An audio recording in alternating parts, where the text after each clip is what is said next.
1933 рік. Поки Україна вмирає від голоду, у Харкові в кабінетах наркомосу відбувається інше вбивство лінгвістичне.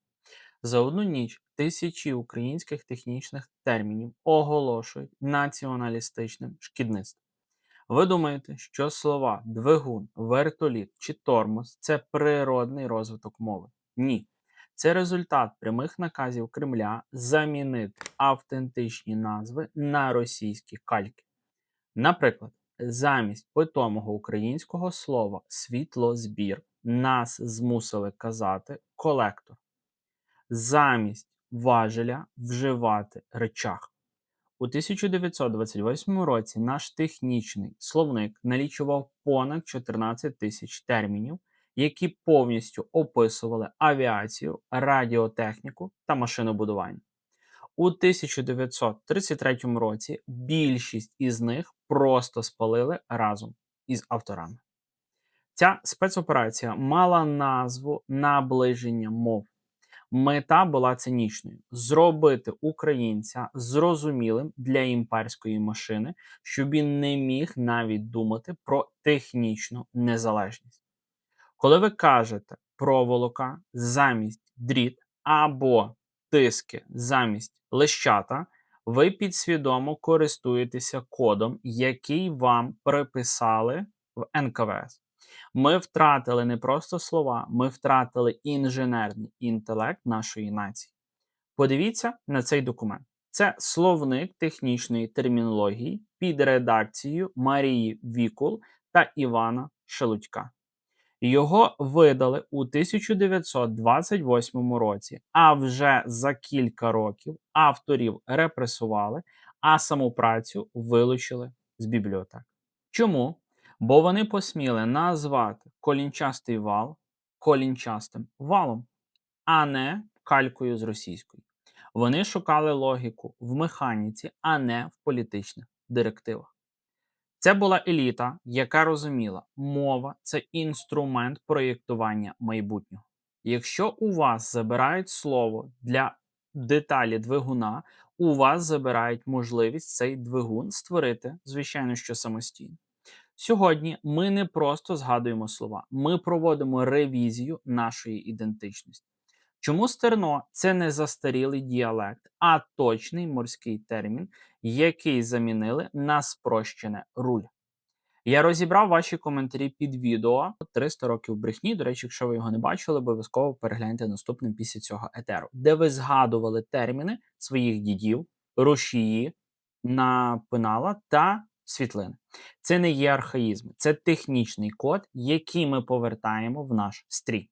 Готуйтеся, цей випуск змінить вашу оптику назавжди. Дивіться очима воїна, ми починаємо. Щоб зрозуміти масштаб цієї трагедії, треба усвідомити.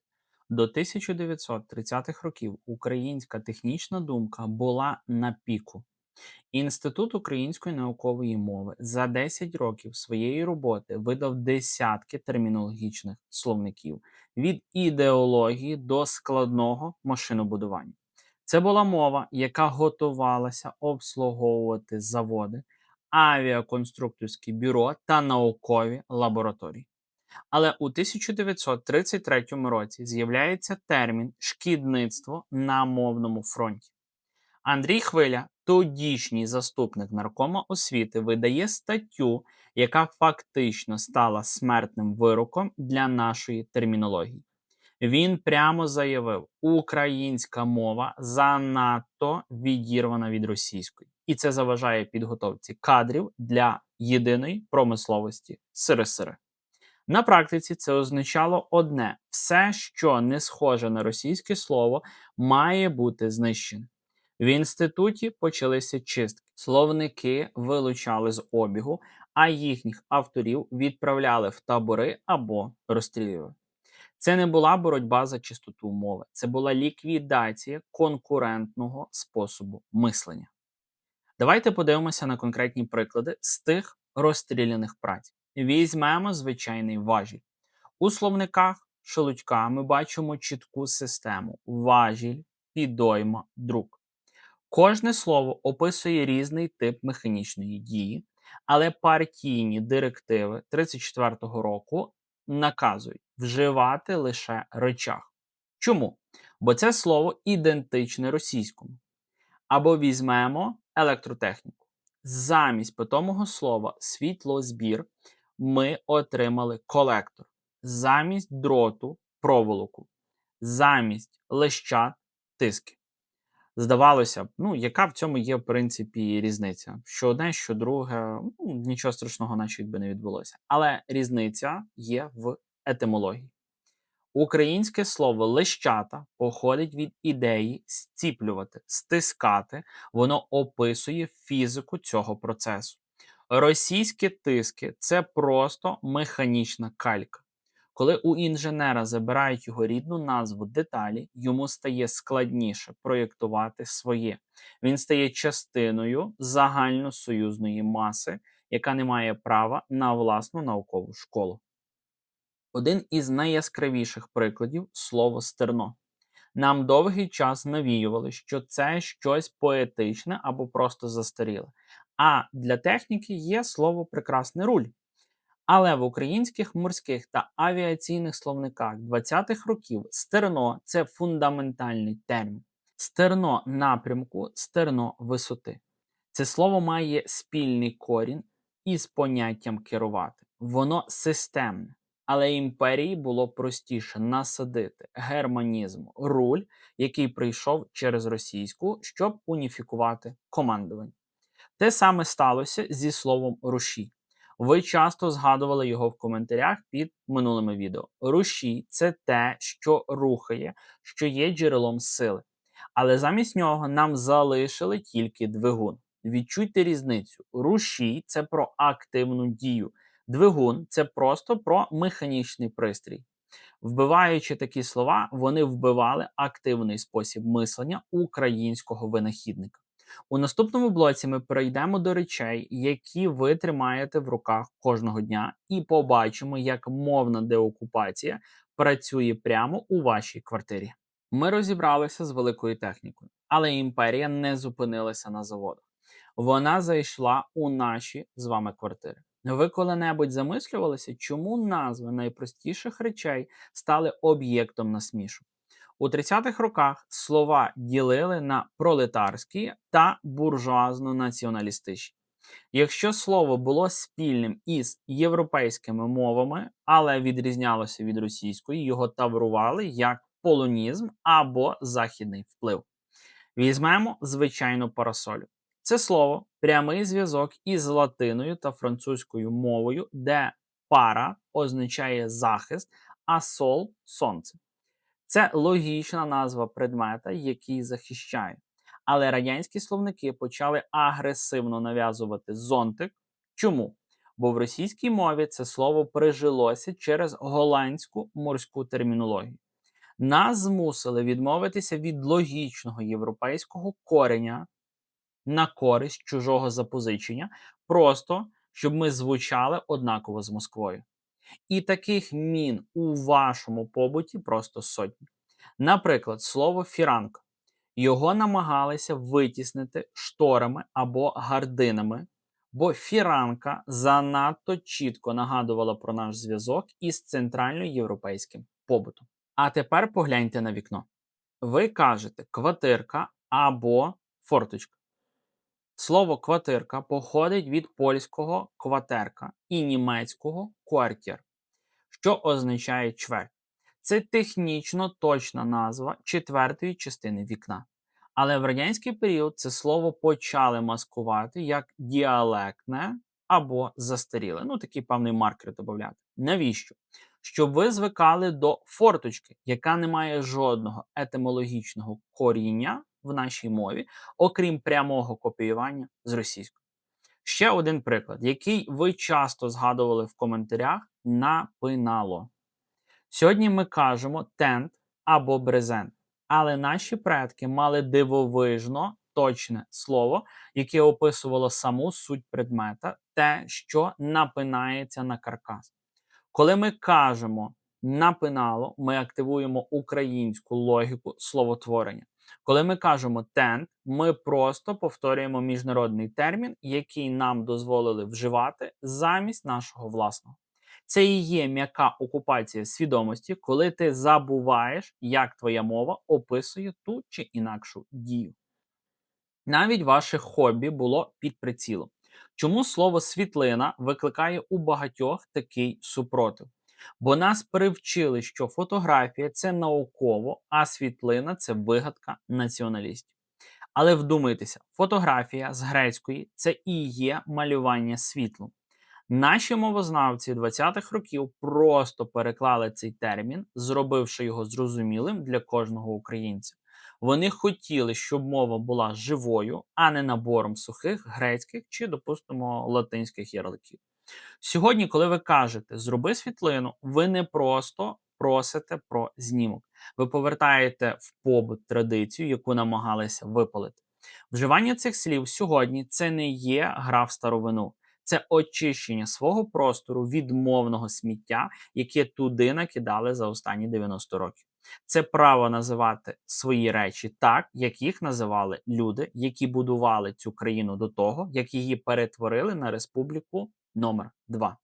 У наступному блоці ми перейдемо до найцікавішого, як ці знання допомагають нам сьогодні на полі бою і чому мовна ідентифікація – це питання виживання воїна. Друзі, перед тим, як будемо рухатись далі, є невеличкий до вас такий заклик, прохання. Цей канал наразі існує без монетизації від платформи, від Ютубу, тому цей канал має право на існування тільки виключно завдяки вашій підтримці. У вас зараз на екрані є актуальні QR-коди, за якими ви можете підтримати мене як автора. Мене звати Назар, я є, власне, автором цього YouTube каналу. Можете підтримати нашу команду, яка працює кожного дня над випуском нових випусків, бо насправді є потреба, тому хто має бажання, хто має можливість, всі актуальні реквізити є на екрані, є в описі даного відео, також будуть в закріпленому коментарі. Величезна вдячність всім тим людям, хто підтримує нас, розвиток цього проекту, і таким чином ви стаєте співавтором кожного наступного відео, який буде виходити на даному каналі. Вам всім за це величезна вдячність. Ми перейшли від розстріляних словників до побуту. Але тепер давайте подивимося на це очима воїна. Мова на фронті – це не лише про культуру, це про секунди, які рятують життя. Ви ніколи не замислювалися, чому російська пропаганда так агресивно висміює українські терміни, технічні назви, зокрема в нашій армії. Бо уніфікація термінів – це інструмент контролю. Коли ми використовуємо власну назву для сектора обстрілу, для деталей механізмів чи, наприклад, елементів спорядження, ми створюємо закрите інформаційне середовище, яке ворогу важче считати на люту.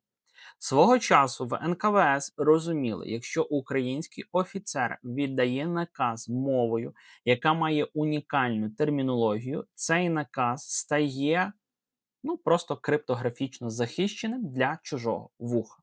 Саме тому у 30-х роках так важливо було замінити стерно на руль, а важіль на речах. Імперія готувалася до Великої війни, де всі гвинтики мали розмовляти однією єдиною мовою, щоб ними було легше керувати з одного єдиного також центру. Сьогодні, повертаючи автентичні назви, ми буквально розриваємо цей ланцюг управління. Ми стаємо автономними не лише технічно, але й, зокрема, додатково також ментально, що є не менш важливо. Всі знають про паляницю. Це таке мейнстрімне вже слово, можна назвати, якщо сучасна термінологія, з 22-го року воно стало. Але всі його знають як засіб виявлення, кацапів, власне, диверсантів. Але це лише фонетичний тест. Набагато глибший рівень – це мовна логіка. Росіянцю фізично важко зрозуміти значення слова напинало або литовище, якщо він не знає кореня цих слів. Для нас це прозорі назви, те, що напинається, і те, зокрема, де літає. Для нього це набір звуків, який треба спеціально для нього вчити.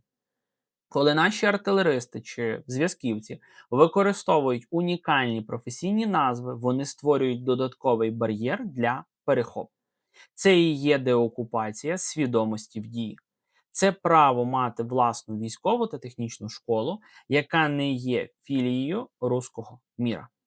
Якщо ви називаєте деталь свого дрона чи автівки українським терміном, ви маркуєте цей простір як свій власний та незалежний. Це дрібниця, здавалося б, але з таких дрібниць будується власне стіна, яку ворог не може перелізти вже сотні років. Часто кажуть, яка взагалі різниця, як називати ключ чи викрутку. Головне, щоб працювало, крутило та й все.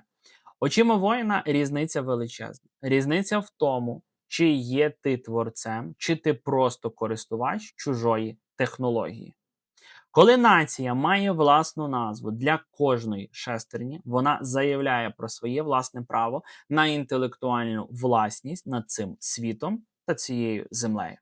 У 1920-х роках ми мали цю власність.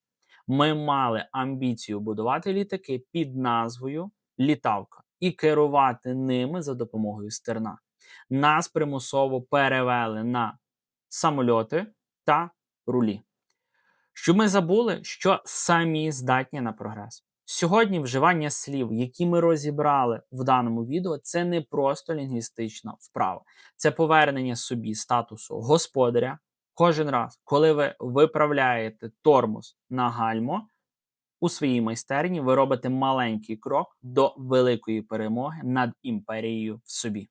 У фінальному блоці ми розберемо ваші коментарі та з'ясуємо, як кожен з вас може долучитися до цієї деокупації вже буквально просто зараз та вже сьогодні. Під моїм минулим відео про 300 років брехні, ви його зараз у себе на екрані зможете додатково побачити, ви залишали сотні коментарів, які самі по собі є словником деокупації. Ну і, звичайно, з вам це величезна вдячність.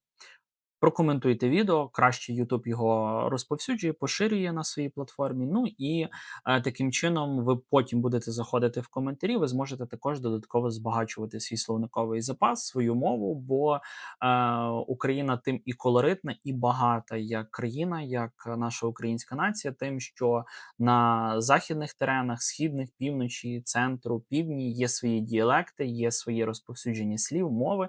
Ну і таким чином ви можете збагачуватися як людина. Один із глядачів написав, як його дідо-механік називав інструменти напиначками та цвяшниками. Інший згадав, що в авіаційних майстернях Львова ще до приходу совітів казали рушій, а не двигатель.